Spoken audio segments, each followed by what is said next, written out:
What's up, love bugs, and welcome back to my channel. You love India. I'm India. If you're new, so go ahead and click the like, comment, and subscribe button while you're here. Also, turn on post notification bell so that you are notified every single time your girl drops a video. Like, hit that post notification bell. So if you guys are interested in finding out why I left U.S. foods, what I didn't like about U.S. foods, then keep on watching this video.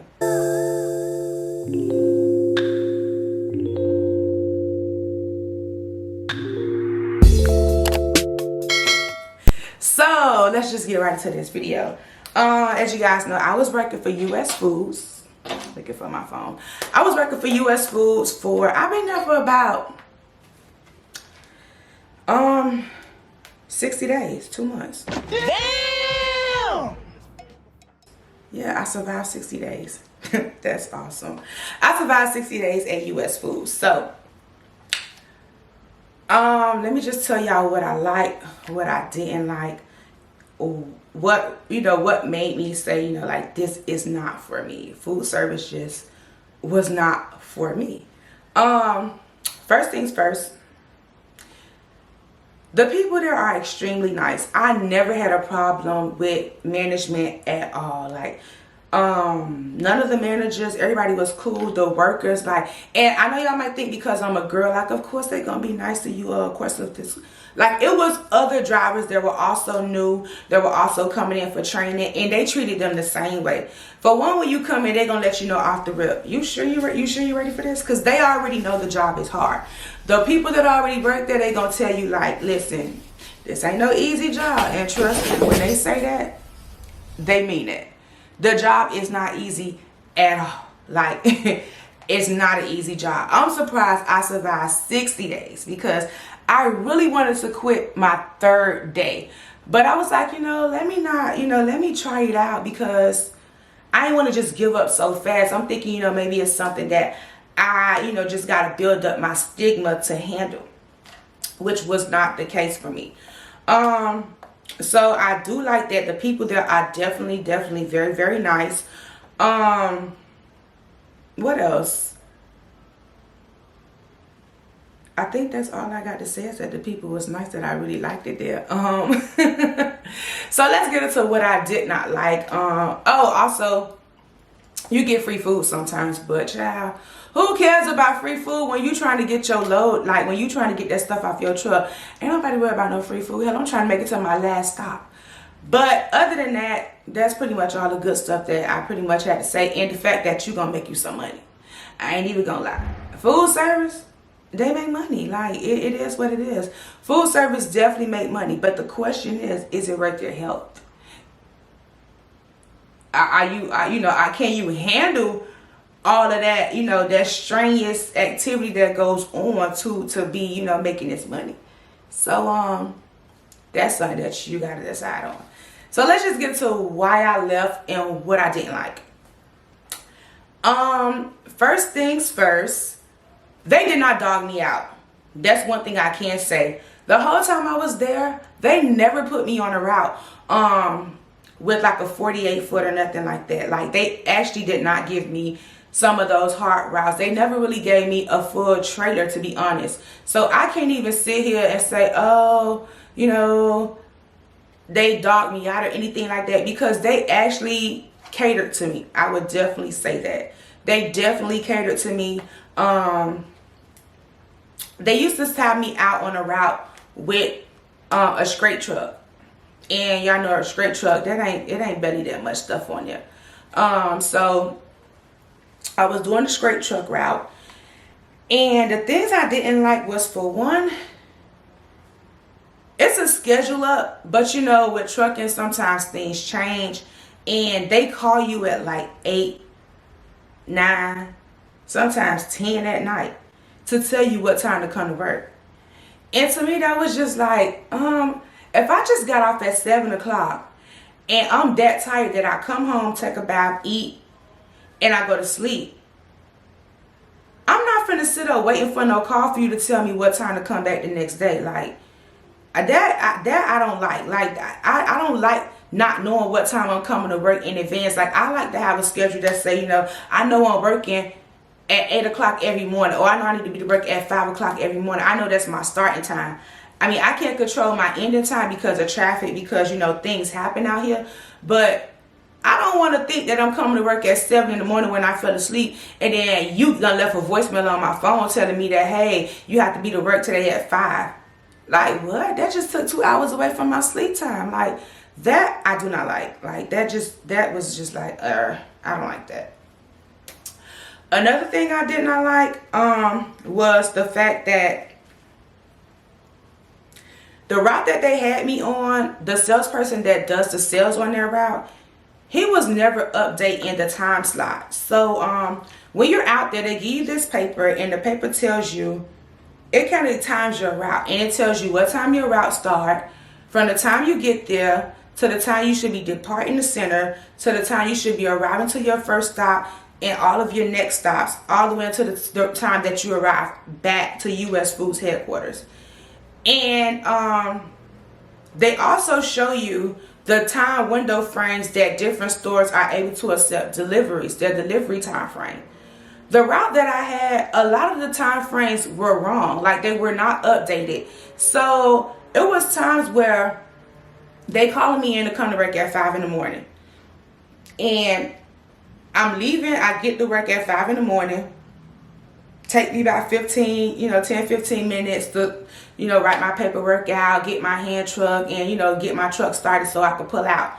I get down to Key Biscayne because I'm coming from Boca, so I got like a 45 minutes to an hour drive, depending on traffic, to get from Boca to Miami. I'm doing Key Biscayne, and I'm doing Brickell. Those were the 2 areas that I was delivering in, and Coral Gables. So those 3 areas. I had that whole area down there. So I'm down there delivering, and some of the places, you got me going here at 7 o'clock in the morning, and this place is telling me that they don't open at 9.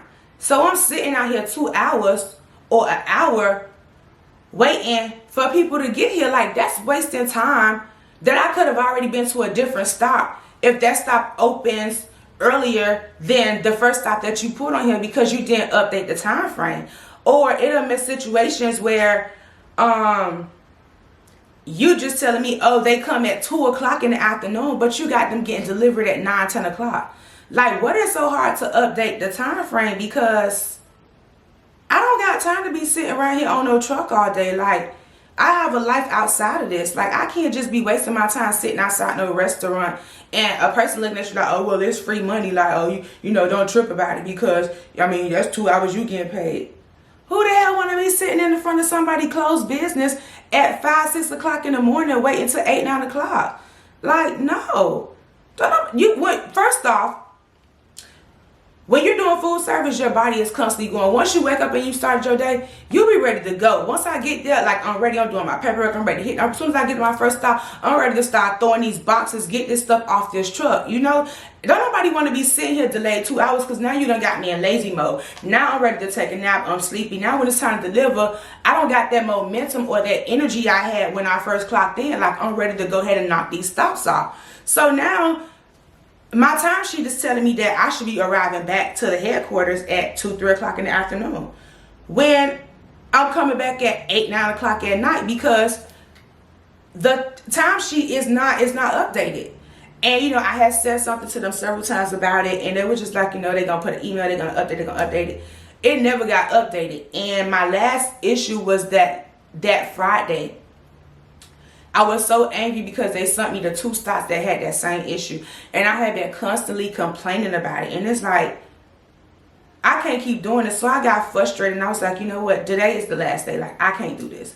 Like, there's no way in hell that I'm going to work and all I could do is come back home, sleep, and come back to work. Like, it just felt like I was still over the road. Like, I don't get a chance to cook. I don't get a chance to go shopping, to go get food, to go do nothing because I'm always there. Like, it just was ridiculous. Then the boxing, the shipping. Oh my God. I'm going to insert some pictures because sometimes I done had some pallets that was wrapped one time with shrink wrap. And you got to stack above my head or to my head. And it's like, how you gonna wrap a pallet that big once? So you mean to tell me, as soon as I pull out this yard and the pallet flip over, I gotta be stuck at my first stop trying to organize the pallet or sit stuff back up that done fell over so I could dig through this stop and deliver it. And then now I gotta try to make sure that I put stuff in the truck the right way so that when I go to my next stops afterwards, it don't fall over again. Like, that just was like, oh my God, that just was ridiculous. Digging through boxes, trying to find stops. Like, I done had pallets that was stacked horrible. Like, I showed y'all a video in my day in the life video where my first and my second stop was at the bottom of the pallet. Now, I will give them this when it comes to the warehouse. Sometimes you may have it where, you know, your first and your second stop, their items might not be as light. So if your first and your second stop got items that's heavy that they need to hold and build the pallet, then, you know, okay, I understand that sometimes they have to use that as your base to put it down there so that they could build the rest of the pallet up, because the stops that's after that probably got lighter stuff, or the stuff isn't as heavy to hold the base of the pallet. So I get that, but it's just frustrating when I have to go dig through a pallet at my first and my second stop and it's not there. Like, I should be able to touch, scan, and get that off my truck. I shouldn't be sitting here waiting, wasting another 10-15 minutes digging for boxes.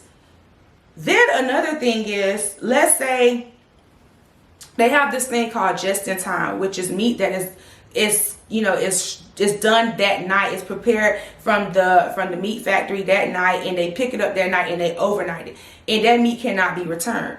So let's say you got that on your truck on one of your stops and you can't find it, or it's at the bottom of another pallet. It's not with the rest of that stop's order. So you don't deliver your stop and you can't find it, so you don't probably put it as you can't find a truck shortage or something.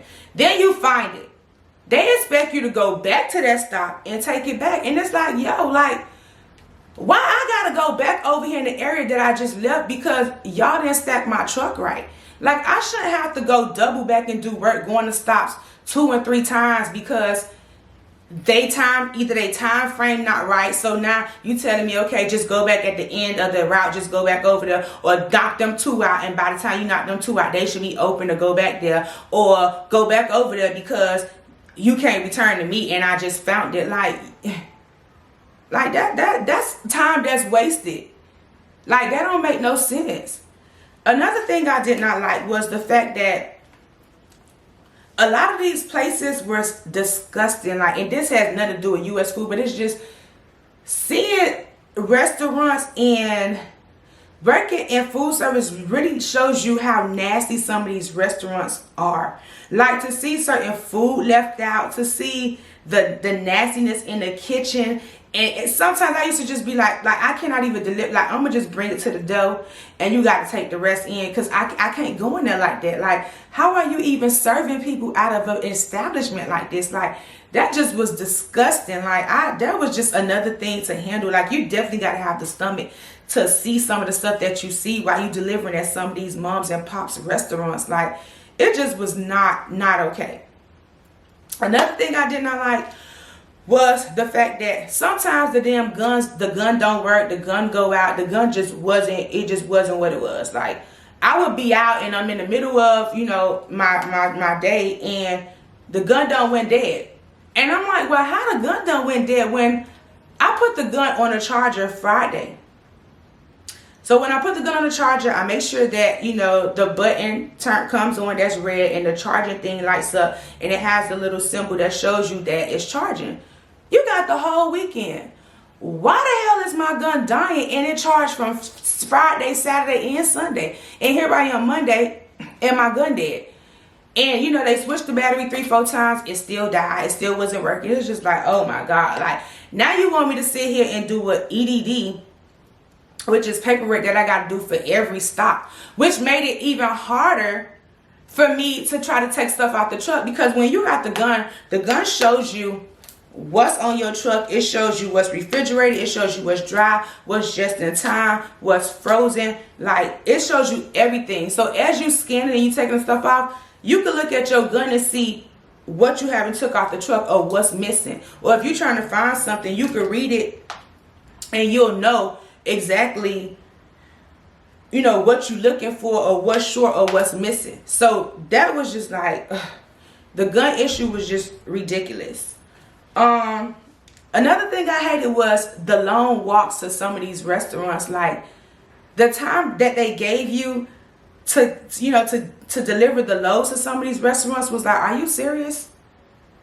Like, you guys also saw in that video where I had to go upstairs in the elevator and go down almost a whole damn maze through the back area before I got to the restaurant.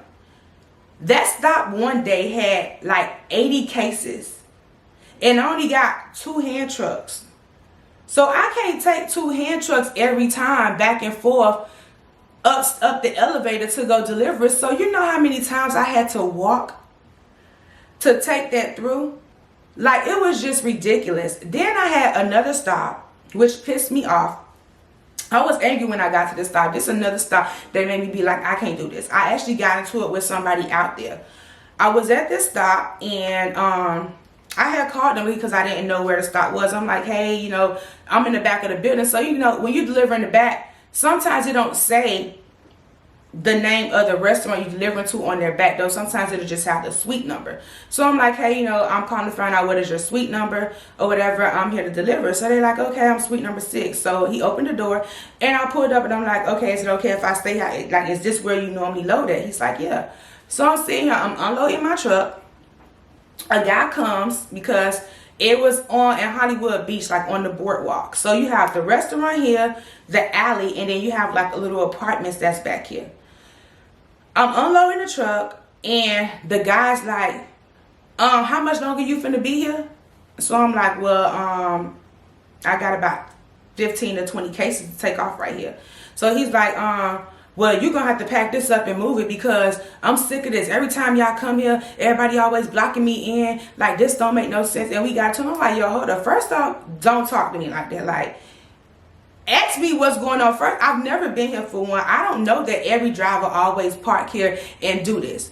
And it pissed me off because the people who restaurant it was, like, it was just as simple as, hey, you know, don't park there because, you know, the people at the apartments, you know, they need to get in and out, and show me where the unloading thing is so that I know where to park it. They're just like, they don't care because they're just trying to get their product. So I got into it with the guy, and then he came and he apologized after the fact. And he was like, you know, I'm sorry, I'm just frustrated with this. Like, I'm going to call a company and let them know. He was threatening to call the police. He was like, oh, I'm going to have the effing truck towed and this and that because I'm sick of this. And, like, at the end of the night, I'm like, well, call the police. Hell, like, if they going to tow it, do what you got to do.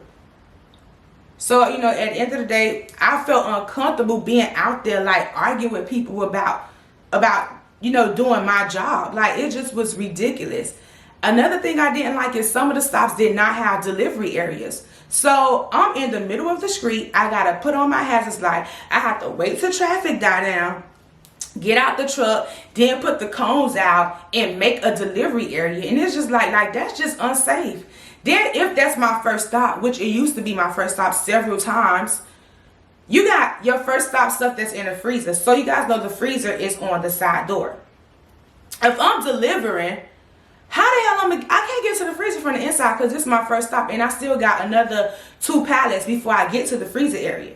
So now I gotta either tell y'all I'm gonna come back and bring y'all frozen when I'm able to get to the frozen area, or I gotta try to stop traffic in the second lane because I'm already in the first lane.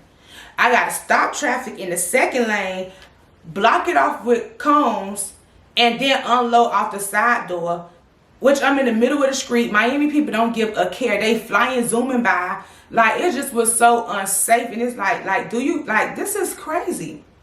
That is definitely another thing I did not like. Another thing I did not like was some of the addresses were wrong on the delivery stuff.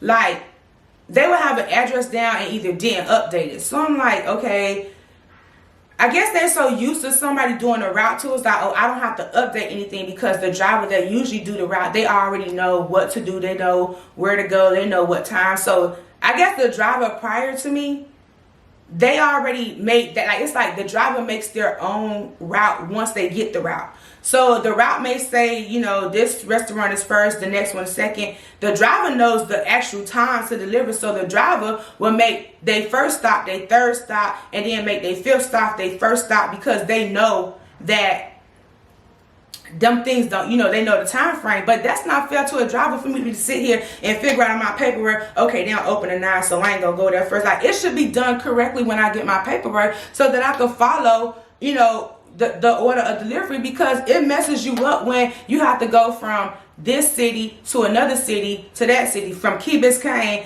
to Brickell, back to Key Biscayne, then Coral Gables, and then come back to Key Biscayne. Like, that don't make no sense. Like, it used to irk my nerves so bad. Another thing I hated was what else did I hate? Because it was just so much, but it was just like, you know, I was trying to, you know, deal with it and take it all in. And I'm trying not to forget that because I didn't write anything down. So I'm trying to remember everything from the top of my head. Another thing I didn't like was sometimes you'll finish your route early. Let's say I'm done with my route at 1, 2 o'clock. I've been working all week till 6, 7 o'clock, and I finally get this one day where I'm able to get off early. So you gonna call me and tell me, hey, can I go help somebody else? Bruh, like, that's not gonna work. Like, no, I'm not ready. Like, no, we not doing that. I'm not helping nobody else on my only day I done got this week to get off early. Like, no, it's not going down like that. So it makes you be like, you're not answering your phone for them, or like, no, I'm not doing it. It's not fair to me. Because nobody ever send me help. Nobody ain't going to send me no help because I'm way down there at the bottom of the map. And then all the rest of the drivers is up here in the areas where they could easily send somebody over to come help. But they don't want to send nobody way down there to Miami to come help. So it's like, okay, whenever you done, you done. They ain't give a care. So I'm like, no. When I'm done, I'm done. So that means I'm done. I'm not helping nobody. I didn't feel like no, we're not doing it. Didn't like that. Another thing I did not like was working 16, 17-hour shifts. And it's like, that's a lot of time in one day. And you could call them and say, you know, hey, I'm about to, you know, be getting, I'm about to go over on my time. And they're like, did you do a 16-hour shift once this week? And you like, no. They're like, oh, okay, well, that's fine. Like, huh? How the hell that's fine? That's crazy. I did not like that. 16 hours in one day, that is just too much. And then when I get off of work, the time thing that I hated was that when you get off of work, they start your time as soon as you leave. So your 10 hours is counting down as soon as you get off of work. So it take you already 20, 30 minutes to get home, depending on how close or how far you stay from the job. If you got kids or family, you know, you got to see your kids, go over homework, talk to your wife, discuss bills, do whatever, take a bath. And, you know, you may want to watch a little TV show or something and then go to sleep. Sometimes you stuck in traffic for a minute trying to get home. So that's already an hour, 2 hours taken off your 10 hours. So you really only slept 8 hours. Which you ain't even sleep 8 hours, because guess what? One of them hours, you still got to give yourself time to get up in the morning. So if I got to be to work at 5, I need to be up by 3:34. So that's another hour taken off your 10-hour sleep. So you really only sleeping 6, 7 hours a night. And I got to come back the next day and do this over and over and over and over again. And then they expect you to work 6 days a week with 1 day off. So you mean to tell me I'm supposed to come here every day, back to back to back to back to back, and do this? No. And I'm not even saying because I'm a girly girl or because I'm a girl that Even for a man, that is not okay. Like, you still have to have a life outside of working. Like, I don't understand how people be saying, oh, I've been here for 10 years. I've been here for 15 years. Like, how did you survive? Like, Ayana, fix my life. That's not fair. That's not fair to the people. That's not fair at all. Like, I did not like that at all. I think that's everything that I disliked about U.S. foods. Yeah, it just, food service just, that ain't what it is. Like, I couldn't. And it's not even really it's the job itself. It's not really the people there. Because they can't do nothing but tell you what the job description is and tell you how it is there. I used to ask, like, how come they don't have another person help you unload your truck, since the job is that bad that they can't keep drivers right now. If you are interested in U.S. food service and you want to work in, they're offering a $3,000 sign-on bonus. Now, I don't know how long you got to stay there before you receive these $3,000. But they are definitely offering you $3,000 sign-on bonus to come over there and slang boxes. Now, if that works for you, if you want to try it out, if you want them $3,000, baby, be my guest. Go over there, sign up, and see what it's all about. It may work for you. What works for you may not work for me. It ain't work for me. Like, but like I said, the people there were definitely nice. From the warehouse people, from the management. I never really had a problem either with the people that I service, restaurants and stuff. I didn't really have any bad encounters or anything like that. If anything, they used to be excited. They used to be happy to see me pull up, like, oh my God, we got a lady trucker. Like, they used to, kind of help me, get stuff up sometimes if I stack it, too high or too heavy, and, I need a little push on my, on my dolly. They was definitely willing to help and stuff like that. And like I said, U.S. Foods did give your girl a chance, because most companies are very iffy with hiring female drivers when it comes to like touch spray and stuff like that, because they don't want the liability of you being hurt and stuff like that. But they definitely gave me a chance, and this is nothing towards the people there. Like, no type of management, no individualized person is being singled out on this video, because everybody there was sweet as cake. Like, I had no problems with nobody there. Not a single soul. Everybody was definitely willing to help, from the drivers to the warehouse workers to the yard dogs to the mechanics to the guys in the fuel aisle, to everybody there, to the security when you first come in and they check your temperature. Everybody was definitely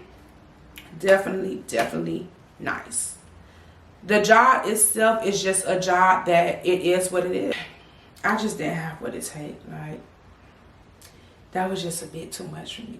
So, for you guys that's been in my DM asking me why I left U.S. Foods, is you going to drop a video about U.S. Foods? Boom, there you go. That's all until you need to know. That is why I left. That is why I'm not there. Do I have any regrets? No. Is it money over there? Yes. Should you try it out? Be my guest.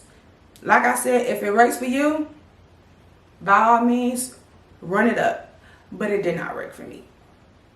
So, don't forget to click like, comment, and subscribe button while you're here. Also, turn on the post notification bell, and I'll see you guys in my very next video.